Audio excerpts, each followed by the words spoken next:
नमस्कार, आपका स्वागत है दी तहलका खबर पर। मैं हूं आपके साथ जागृति चौधरी। 2020 मानो कठिनाइयों का साल साबित होता जा रहा है। पहले कोरोना का संकट, फिर दिल्ली में भूकंप, फिर कर्नाटक में अम्फान, उसके बाद बॉलीवुड में लगातार अच्छे सितारों का जाना और अब सीमा पर तनाव, जिसके कारण भारतीय सैनिकों का शहीद होना।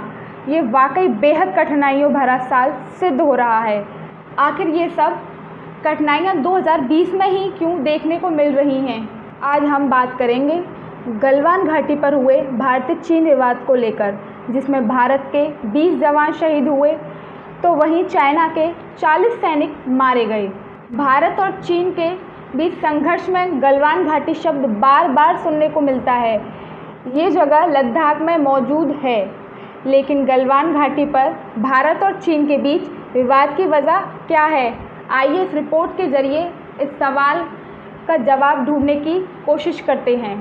गलवान घाटी लद्दाख और अक्साई चीन के बीच वास्तविक नियंत्रण रेखा के करीब है। गलवान घाटी पर वास्तविक नियंत्रण रेखा यानी LAC line of actual control Aksai चीन और भारत से अलग करती है और अक्साई चीन पर वर्ष 1962 में युद्ध में चीन ने कब्जा कर लिया था। साल 1962 में हुए युद्ध में भी गलवान घाटी के इलाके में संघर्ष की शुरुआत हुई थी। ये इलाका भारत के लिए सामरिक रूप से बेहद महत्वपूर्ण है, क्योंकि ये चीन के लिए शिनजियांग प्रांत और लद्दाख की सीमा से लगा हुआ है और यहाँ पूरे भारत की मौजूदगी से चीन की परेशानी बढ़ रही है।